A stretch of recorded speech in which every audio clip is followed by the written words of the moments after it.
Hello, Cara. Welcome to the Well Vegan Travel Podcast. Thank you so much. I'm so excited to be here.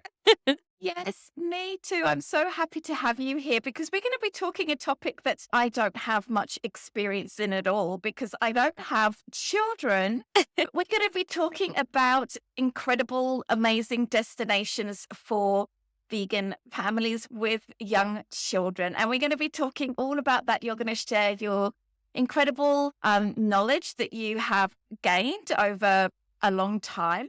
But before we talk about that, why don't you tell us what it is that you do in the travel space? Yeah, absolutely. So I am known as the digital nomad mom on social media. But essentially, what I do is I talk about traveling abroad as a family, the different challenges that we face, all of the experiences we have, and hopefully inspire other families to get outside of the box and to travel and live abroad and expand their horizons. So why did you start traveling? Good question. Well, I've always wanted to travel, but when I started my content creation journey back in 2017, I was totally broke and I didn't have the money to travel. So I focused on being a food blogger at the time, but I really wanted to travel. And I just thought, how do people do this? How does one start to become a travel content creator when you have no money? It was so good though, because I learned so much over that time frame of being a food blogger and a content creator, because so many of those things are transferable into the travel space. And I learned so much about blogging and content creation, videography, photography. My husband and I back in 2020 said, okay, like we want to be serious about this. How can we start to travel? I had this crazy idea. Okay, we're going to get a van. We still didn't have a lot of money, and we ended up looking around at vans, and we're like, okay, we cannot afford a $55,000 Ford Transit van, Mhm. but what we can afford is a $10,000 Ford Transit Connect. So we actually converted this Transit Connect into a mini camper. We went and traveled, and probably 2 months after we converted it, I got pregnant, so we had to sell it. Oh, congratulations. Oh, no, congratulations. I know, it was like we learned so much during that process, and I think it all worked out so well because we ended up selling our van to someone who was absolutely amazing, and she's still traveling in it today. Then we put travel on the back burner to get settled and nest and welcome our daughter. After becoming a mom, I felt so overwhelmed, and I started to realize the cracks in the system in the US and just no paid maternity leave, the expensive hospital bills, the expensive childcare. I just remember looking at my husband after he was working crazy hours and we were never seeing each other. I said, it's got to be better than this. Like, life should not be this hard, it should not be this struggle. And I started finding people just organically on TikTok who were living abroad and living a really soft life, just not hustling and struggling. And I thought, okay, this is what I want. And so I just deep dived into all the research on how to become a digital nomad. And I convinced my husband to downsize. We sold almost everything, put everything in storage that we had left, and we went. We're doing it. Wow. So tell me about traveling with a toddler. You've been traveling now for 7 months in several different places. So, how is that? Because kids sometimes really relish routine. How do you navigate all of that? Yeah, that's a great question. So I feel like it's been easier because we started young with her. We actually got married back in 2020, but we held off on our wedding because of the pandemic. And we actually got married in Hawaii. We had our wedding in Oahu, Hawaii. She was only 3 months at the time, and we did an 8 hour nonstop flight from Texas to Oahu. Wow. So she did fantastic. So we got her started very early. And that was actually one of the indications that we said, okay, we can do this. It's not impossible to travel with a little one. And in fact, I think it's actually easier. You have to bring more stuff. But when they're that small, like before one, they're so mobile. You could just take them, Right. throw them in a sling, and you get to board the plane first. There's all these pluses that come with traveling with a baby. You get priority and the security line, all these things. It requires more planning. You're taking more things with you. What I have learned that I think a lot of people forget is around the world, people have babies. And if you don't have something, when you get there, there's going to be diapers, there's going to be food. Whatever you need, you will still find it in that country. Like, I remember over preparing for our very first international flight to Portugal and thinking, oh my gosh, we've got to pack all these things. And then when we got there, I was like, I could have just bought all of this stuff and saved all this time. It has helped a lot now that we've traveled quite a bit now, but it has its challenges, especially when you have to think about flying for a long period of time. Coming to Greece, we just did oh gosh, 12, 15-hour travel day. And Wow. a big chunk of that was we flew from Houston straight to Turkey. So that was a really long Oh, flight.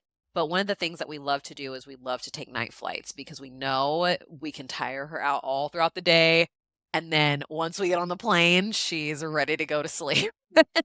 So those are actually the easier flights. It's actually the morning flights that make it really tough because ah, everybody's trying to get those early morning flights and it's actually more crowded and like more yeah. chaotic. But when we take the night flights, it's pretty like chill in the airports. There's typically not a lot of people. It makes it much easier, actually. Wow, I can't imagine. I see parents with young kids are just full of awe and respect for them because it's not always easy, but I guess you have these tricks that make things just a little bit easier. I'm sure the benefits of traveling with kids as well are numerous. Can you talk about those? Yeah, absolutely. Well, I can't say as much in the US other than being able to board first normally, but in other countries, there are just so many different things that I've experienced, especially in Europe. So, one of those instances is, especially when we are traveling, they typically have a separate line at the airport for people traveling with children to go through security, which is super helpful because you don't have to do this rush of, you know how it is at the airport. They're like yelling at you, take off your shoes. Oh my gosh, it's so much. It's so stressful. And you're trying to rush. But in Europe, it's been so nice because when we go through security, we typically get escorted to a separate line. It's much shorter. We can take our time going through the security line. They're typically much nicer as well. So that's been a great benefit. In Portugal, at least I experienced this when I was even waiting in line just at normal stores going shopping. We got priority in line to come check out first, or if we had to wait in line for a restaurant, we immediately were brought to the front of the line. And that was honestly one of the first times that I realized I did not want to go back to live in the US Mm, and just how much other countries value families and mothers and children, and that family is something to be cherished and something that I think that we have forgotten about in the US. It's been an incredible eye-opening experience because I don't think I would have experienced that if it had just been me and my husband. Like being able to travel as a mother truly showed me the differences of other cultures. Do you find that when you're just walking around and going to restaurants and things like that, that people are maybe even more friendly to you because you have a child and they'll maybe step in and help out a little bit as well? Because that's certainly in Thailand. Again, I don't have children, but you could ask, or you can't ask. It will just happen organically that people will offer to entertain your child, to just play with them or spend time with them, which I think is very different to how it might be in North America. Yeah, absolutely. Thank you so much for bringing that up. Yes, even now in Greece, it's so sweet. Like every time we go to the grocery store, it's the acknowledgement of the children. They're so friendly and they want to hold her or just pinch her cheeks and kiss on her, love on her. In the US, that would just be like, oh my gosh, what are you doing? Don't touch my baby. Right. But here it is so normal and they truly do. Like they love kids, they cherish them. I absolutely love it. It's been such an amazing experience. And even just to see my daughter's experience and her Mm, interactions with the local people, the smile it brings to her face. And I can't wait to know one day, even though people say, oh, they won't remember it. I'm like, but the feeling will be there. The feeling yeah. it will be there. And I that's so important. And she's made so many great connections, even with the company that we've been traveling with called Boundless Life. The staff is just like absolutely amazing. And she has made so many incredible connections with them. And most of them are all local to the destinations that we travel to. So it's been really cool to see that. Yeah. I think kids can learn so much about resilience and being flexible and maybe not so shy around people just because they've had so much exposure to these things at an early part of their life. So Yeah. true. Yeah. Okay, great. So let's talk a little bit about the places that you have traveled as a vegan family and places that you can recommend. So I'm guessing this information will be valid for whether you're thinking about taking a digital nomad lifestyle or whether you're just on a 1 week vacation, right? Yeah, Yeah. absolutely.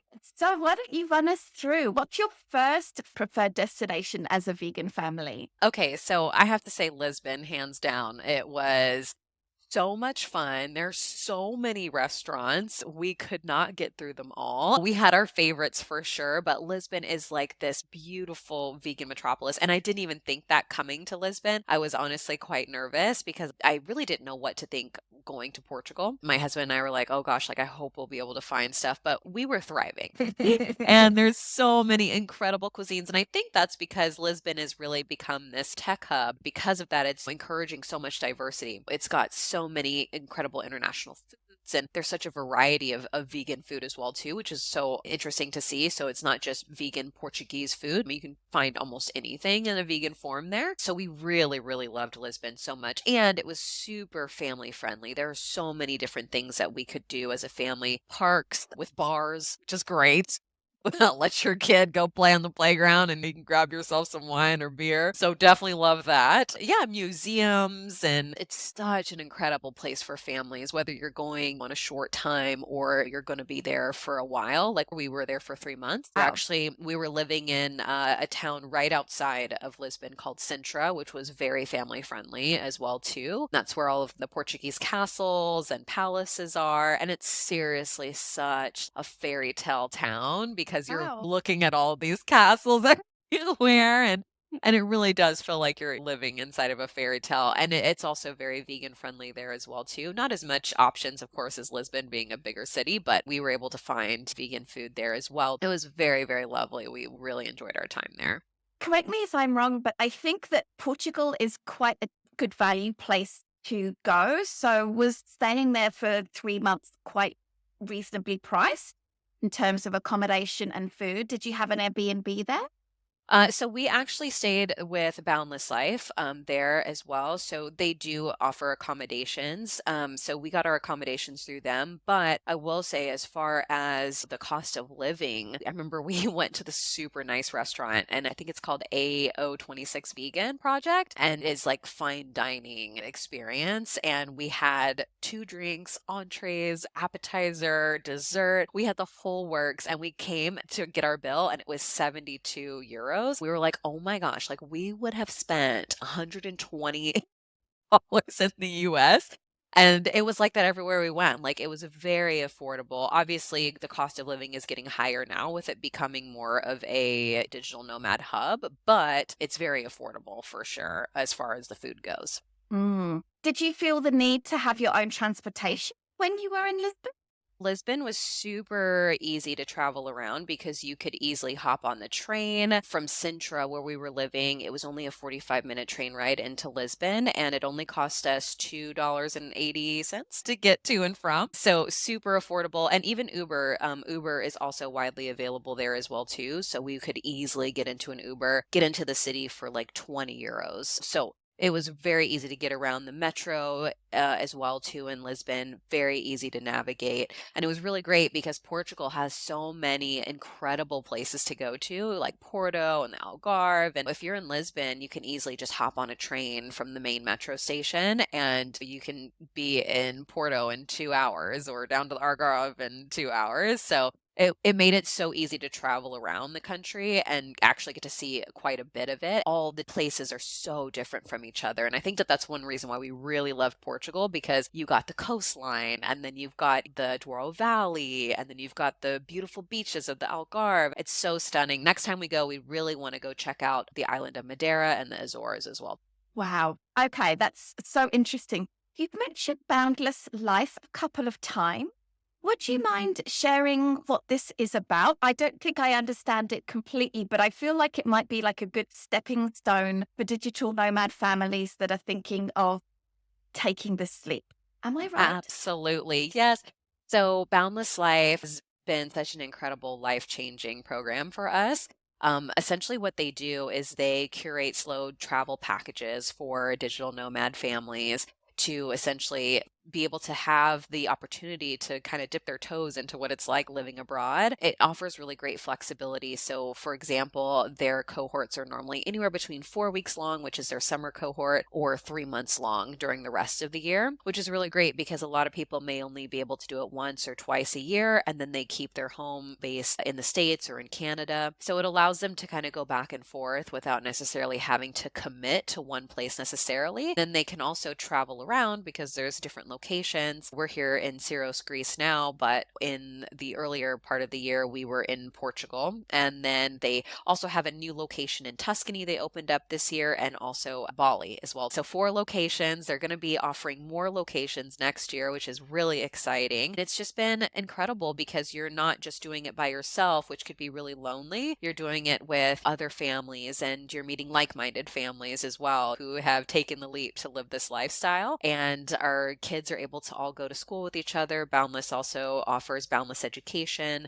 Oh, And that's something that I really wanted as a mom, especially becoming a mom. I wanted to really put my daughter in a environment where she could thrive and that she also had agency over her own learning, and Boundless offers that. They really provide that space for the kids to explore their own passions and interests, and that's so special. One of the things really beautiful that we've seen, not just in our cohort this time, but also last time, being that our daughter is one of always typically the smallest kids at the school, is that how much the older kids look after the younger kids. It's such a beautiful thing to see. For me, the biggest reason why I wanted to do Boundless Life as well was because I wanted to know that I could send my child to school safely. And I know that I couldn't do that in the US. This has just been such an incredible experience to know that she's so loved and cared for by the staff. You know, the locations that we're living are incredibly safe. It's just been a wonderful experience, and we've made some incredible lifelong friends through it as well. oh, I love it. It sounds amazing. It just sounds like an incredible program. This idea of being able to move to a place and having like instant close friends and nearly like family. It must be really nice indeed. All right. Yes. Yeah. So do you have anything else to say about Lisbon or Lisbon at all? Other than it is so amazing, I think it's like one of my favorite cities in the world. I cannot wait to get back there. It's funny that you are talking so highly about Lisbon. I was chatting with Tara for another episode of the podcast. She was talking about Lisbon Oh, as a destination. yes. She has the blog Vegan Family Adventures, I Adventurous, think. Oh, you yes. know her? Yes, I know Tara. It's so funny. I called her our unofficial tour guide in Lisbon.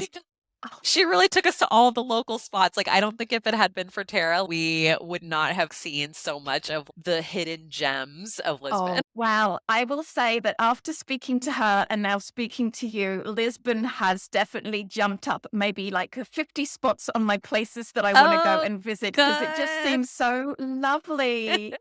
Wow. So Lisbon, incredibly family friendly, a great vegan food. I love that. What's another place that you think is an awesome destination for vegan families to travel to? Oh, yes. So a place that we keep coming back to, and I think we will always continue to come back to, is Oahu, Hawaii. One of the reasons why, it's close to the US. I grew up in California, so it's a quick flight for me to get there. It's such a spiritual place. Everybody talks about when you get off the plane in Hawaii, you just feel the energy, you feel the mana. It truly is somewhere that we go to recharge, we go to reconnect, and the food is just incredible. It's so fresh, and there's so many incredible vegan restaurants. Because we keep coming back, we've made really good friends with the Mm. local business owners there who are vegan. It's such a cool community that's there too, and just so warm, so welcoming. And some of our favorite spots there on the island, we love, there's a grocery store chain called Down to Earth. I call it like if Whole Foods was totally vegan and vegetarian, like that's what it is.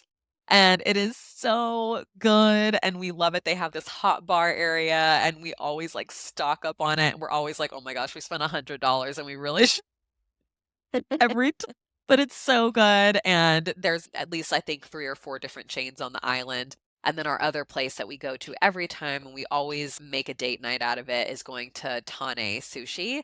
And it's like a very high-end, all vegan sushi spot. They have the best ramen, most incredible sushi. So we definitely never go hungry out there in Hawaii. And I always recommend people if they're looking for something like a honeymoon, but close to the US, they don't want to go too far. I think Oahu is such an incredible place because there's so many incredible places to go hiking and so many outdoor activities and the Turtle Beach. I love it. We definitely will go back every single year. Are there any kind of excursions or activities that are especially family friendly? I mean, of course, the beach, that's always going to be a winner with little kids.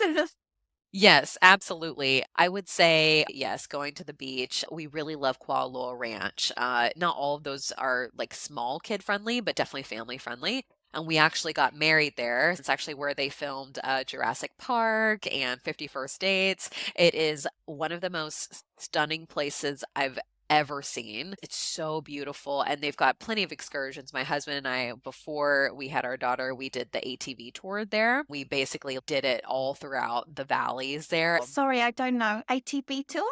Oh, ATVs. All-terrain vehicles. Okay, got it. Yeah, so we did the ATV tours there, but they also have a really cool bus tour that takes you to all of the different movie sets and things like that. For like the smaller kids, we can do zip lining there as well. It's such a cool experience. I always tell people if you're going to go to Oahu, like definitely book some sort of tour at Kualoa Ranch. Wow. Okay, that's great recommendation. And how do you get around when you are in Hawaii? And is it reasonably priced for accommodation and things like that? If you're staying in Waikiki, yes, you can typically find some pretty reasonable accommodations. I always like to use Airbnb, and that's typically because we're staying for a longer period of time. So I try to find a vacation rental whenever we can because it just makes things a lot easier, especially because things are expensive in Hawaii. So we do like to have some sort of vacation rental so we can cook our food most of the time. That just makes things a lot easier. Then as far as getting around, I definitely recommend getting a rental car just because the island, even though it's not huge, it does take an hour to get from Waikiki down over to the North Shore. And you definitely want to go to the North Shore to get the shaved ice and see the turtles on the beach. It's just such a beautiful destination. And so definitely having a rental car just gives you the ease and flexibility. But I will say what gets tough is the parking because parking can be really expensive in Oh, Waikiki. So it's actually not the rental car that adds up on the cost, it can be the parking. wow. Interesting. I know that Hawaii is famous for like the beautiful landscapes and mountains and things like that. Is that quite accessible? Absolutely. In Oahu, at least, there is the botanical garden, and it's so stunning. It's super nice because you can just go and you can pack a lunch. There's plenty of spots where you can do a picnic at, and you can also go tour through the botanical gardens. And there's a really beautiful koi fish pond there. It's so beautiful, and it's like one of our favorite places to go. And then your kids can just run around uninhibited. I love it. I love it. All right. What's another one of your recommendations for a very friendly place for vegan families? Yeah, so we recently went to Belize this summer and Mm. we really loved staying at the Sleeping Giant Rainforest Lodge. It was one of the most magical stays, and I kept like pinching myself and telling my husband, I wish we could stay longer because I had such a great time there. I will say Belize was tough as far as vegan options because it was really just like carbs. We ate rice, beans, these things that are local called fried jacks, which is like a fried donut, like fried dough basically, but just no glaze. So like we ate a ton of those because they're just naturally vegan on their own and lots of fruit, but it was really hard. I will say the Rainforest Lodge at Sleeping Giant was incredible because they had a Mm. separate vegan menu. The food was excellent. And it was so nice because it was the first place we stayed that we were like, oh my gosh, we don't have to figure out what to make. We just have a dedicated menu and we can order straight from there. The staff was just so attentive and so welcoming. They have really great excursions there as well too. So we did the cave tubing, which was really great. We got to know some interesting facts about the Mayan culture there in the cave. We wanted to do it, but it was a little too far for us to do it at the time. But the lodge also offers tours of the Mayan ruins as well too, which is like an hour and a half away from the actual hotel itself. So definitely next time we go, I want to go do that. But there's just so much beautiful history in that area, and the lodge itself is just nestled into the rainforest. And when you go and you're staying there, you actually don't see the buildings. So it's really cool because you just feel like you're walking through the rainforest and then you just Wow. stumble upon these little cottages. It was such a magical experience. I cannot wait to go back. I cannot recommend it enough for families because there's so much to do. You can go kayaking on the river there. There's so many hikes around and there's so many excursions that the hotel offers. Beautiful vegan menu. They treat you like royalty when you go there. Wow. Yes, I'm really excited to hear about that. It's not a country a lot of people know that much about. I remember when I was listening to my geography teacher, like when I was still at school, and she had spent lots of time in Belize and she thought it was really lovely. I'm not surprised you called it family friendly because Costa Rica, which is a place where we're hoping to do our first vegan family group tour Oh, amazing. it'll probably end up being in 2025, I think. We're going there to scout, but I've heard that Costa Rica is incredibly family friendly as well. There's just so many activities that kids and adults would be really interested in. So, yeah, I'm not surprised, Belize being a similar part of the world, that it would also be like that. Very much that same vibe. The locals really love the kids and they're so warm and welcoming and very friendly. We really enjoyed our time there in Belize. Like I said, it was tough as far as being vegan, but Hmm. the beauty, the atmosphere, the water, oh, just stunning. Oh, wonderful. Definite recommendation. Where's next? So we're actually thinking about heading down to Mexico for the winter time. We'll be going back home to see our family for the holidays and then escaping the Texas winter because we've been told that it should be quite cold this year. So we are thinking about heading down to Mexico, potentially Baja California, because we've got some friends that are going down there as well. So that'll be really cool. And we've been wanting to get down to Mexico really bad. So I think that we're going to head down there and hopefully we'll be back on this side of the world again in the spring. I love it. Okay, great. About Mexico, I have never been, but I really want to go. After we had a guest on our podcast a while ago now, Eddie Garza, and during the podcast, he gave an audio food tour of Mexico through a vegan Oh, lens. wow. And it was so interesting. It just sounds like Mexican food can be very vegan friendly. And I just can't wait to go. Oh my goodness. Can't Yes, wait. I've heard incredible things too about Mexico City. So we really want to go spend at least a little getaway there and do like a whole vegan food tour Yeah, while for we're there. sure, for sure.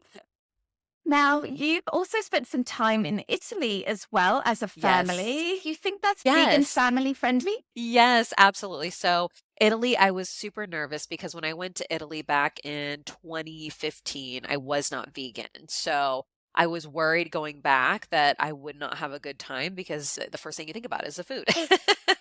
And I was actually pleasantly surprised, especially in Rome. And I think that one of the things I always try to tell people if they're traveling as a vegan, try to go to the larger metropolitan cities because you're typically going to find vegan restaurants there. It gets harder the further away you move and you go into more rural destinations.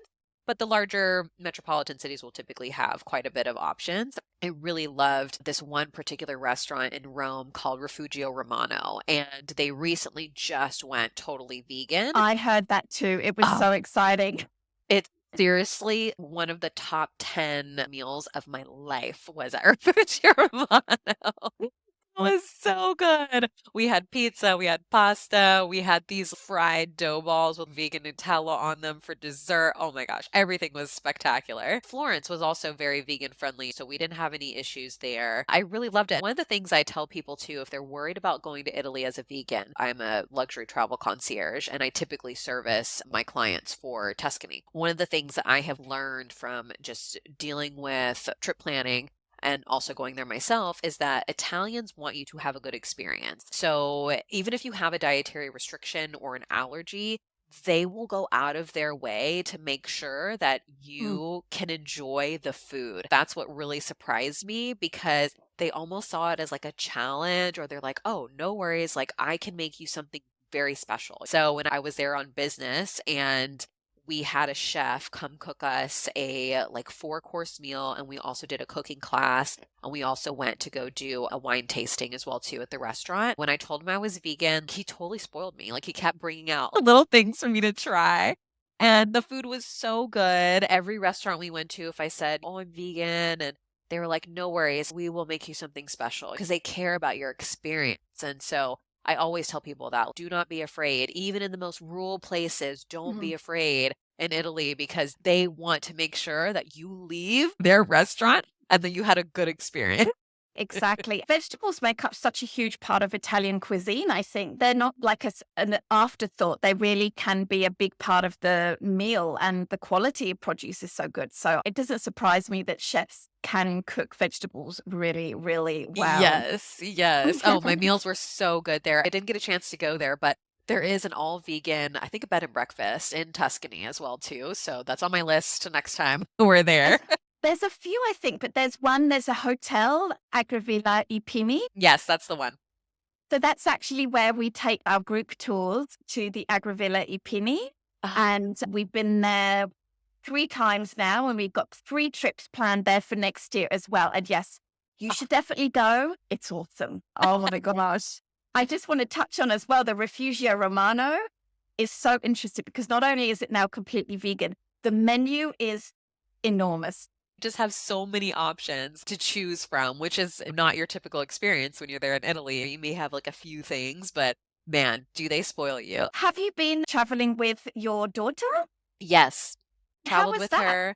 Yeah, people are just so kind. It was so funny. We went on a tour of the Vatican. I had toured it before when I went back in 2015, but my husband, he's from a small town in Texas. He'd never been outside the country. As far as going to Europe, I wanted him to experience it. And yeah, everybody was so nice. I was like, oh gosh, they're going to see our child. And we're going to be like, oh no, we're on a tour with a baby. But they were so kind and she did so good throughout the tour. I will say the thing that's probably the hardest is about traveling with a baby is like, what do you bring? I always tell people if you can get a baby carrier, throw your baby in that baby carrier.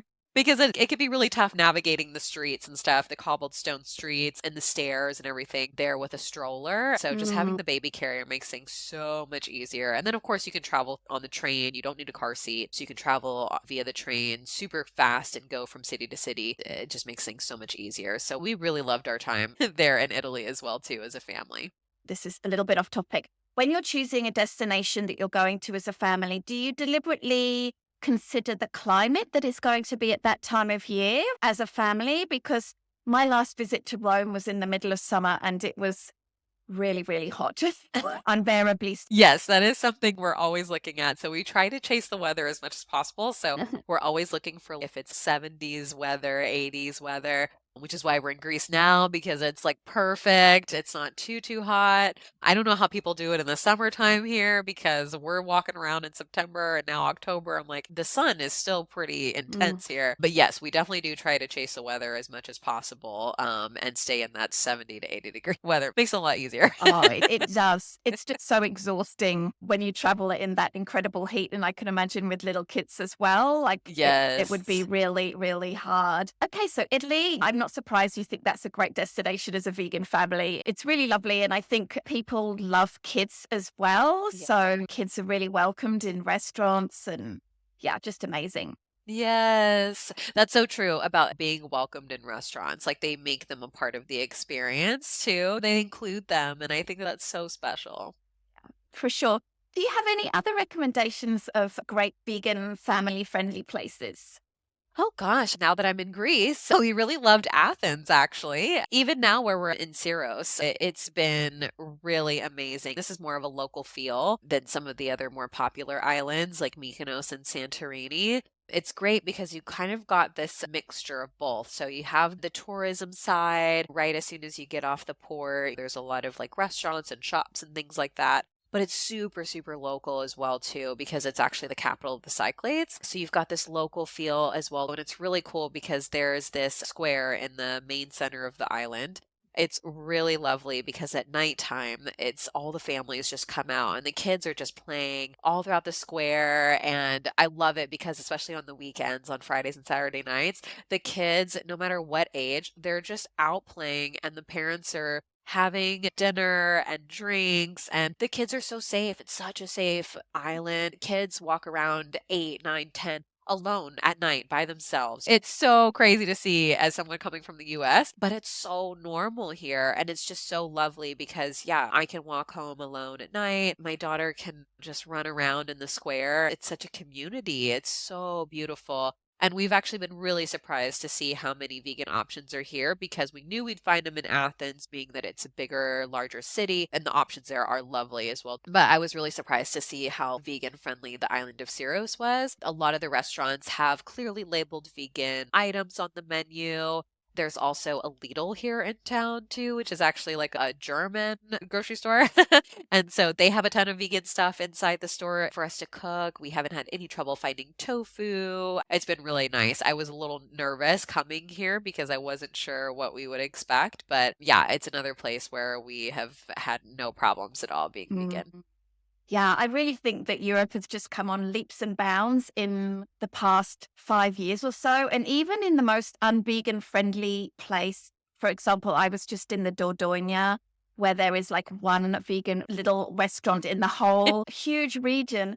But the supermarkets, they have so much stuff. So if you can self cater or if you are happy to do a lot of picnicking, you can eat incredibly well. They have all of the vegan meats, they have the cheeses, they have yogurts, they Oh, have that's so much stuff. amazing. You can eat well anywhere in Europe as long as you're self catering. Maybe not in restaurants everywhere, but it doesn't surprise me that Europe has just made such progress in recent years. Yes, Yes. absolutely.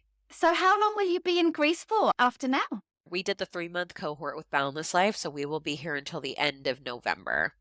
Okay, that is amazing. All right. So thank you so much, Cara, for sharing these amazing destinations to travel as a vegan family. I want to do like a little quick fire round. Is that okay? Okay. Yes, absolutely. All right. So, what country that you've traveled to so far has surprised you the most? I would say Portugal, and I think it's because I didn't know what to expect, and I was so blown away by how much I loved it. And I think the reason for that was the people. I didn't realize how just incredibly genuinely kind they were. Okay. What country have you enjoyed the least?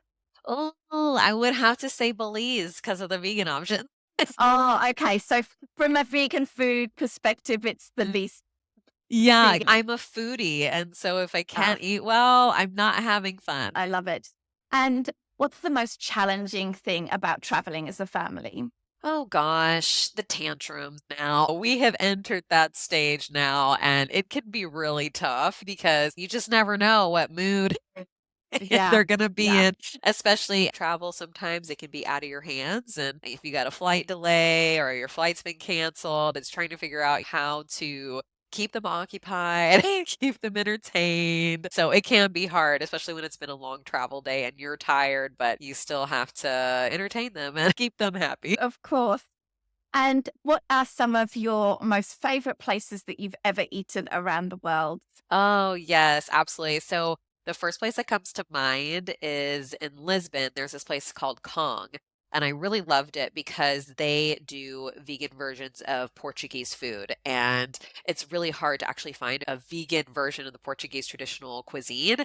And so I really love that because I was worried I was going to miss out on the Portuguese cuisine because people say it's so good. They just do an absolute phenomenal job at the textures. They have this one, and I can't remember what it's called, but it's a fish dish that's typically served in Portugal. And they do a vegan version of it with, like, I think some sort of mushroom. And it is so close to what fish tastes like. It was crazy. Wow. And it was so good. They did it so excellent. They also make these like beautiful croquettes as well too, and we loved that restaurant. Here in Greece, we also went to another restaurant called Holy Llama. I Mhm. have to say, they're my favorite for the desserts and the pastries. The pastries are insane.